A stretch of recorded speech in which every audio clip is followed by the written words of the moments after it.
ਵੇਖ। ਅੱਛਾ ਜੀ। ਇਹਦੇ ਨਾਲ ਦੇ 4 ਸਾਈਕਲ ਹੋਰ ਰਹਿ ਗਈ। ਉਹ ਕਿੱਥੇ ਨੇ? ਅੱਜ ਤੋਂ ਆ ਚੁੱਕਿਆ ਉੱਤੇ ਹੀ ਖਲੋਤੇ।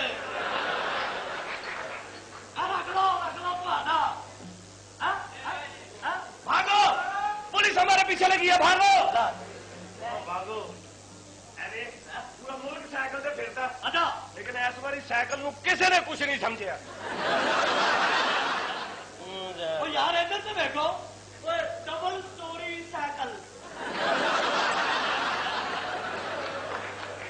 वो ये तो तुम्हारे घर का लड़ाई है और मेरा तो चौकीदार है। दो मुझे दफा हो जा।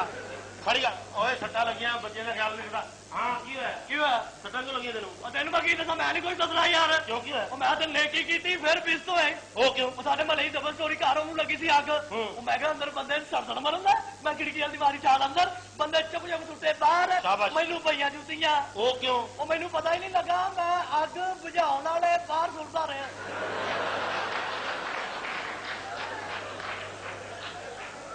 कोई तारफ कराओ, अपना है कौन? और मैं यार गामे का मुंडा।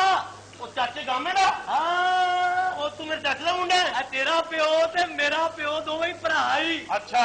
आते इंज तू मेरा साला लगदा। नहीं तू हिसाब सही कर नहीं रहा। किवें? तेरा प्यो मेरा चाचा है। अच्छा। मेरा प्यो तेरा ताया है। अच्छा। ते हासिल आया बहनोई। यार तू पागल है? समझ यार तेरा प्यो ते मेरा प्यो जो होए दोवें ही भरा। आओ। आते तू ते मेरा ही मुंडा होया।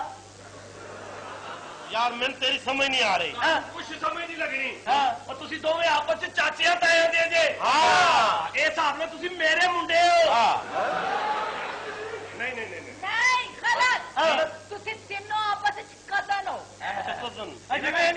जिवें कजन च मार चले ना, वो भी फसा रही है विच कजन। ठीक है यार, हुण समझ आई। हाँ तू है कौन मेरा दस दिन जरा? मैं गामे का मुंडा यार। मैं हाँ तो दोस्तों, उम्मीद है आपको पंजाबी स्टेज ड्रामे की ये क्लिप पसंद आई होगी। अगर तो आपको क्लिप पसंद आई तो हमें सब्सक्राइब करें। हमारा एड्रेस है www.youtube.com/पंजाबी स्टेज क्लब। फिर मिलेंगे एक नई फनी पंजाबी स्टेज क्लिप में। अच्छा जी, आहो तो फिर चंगा। हाँ, इस तरह हम चलते हैं।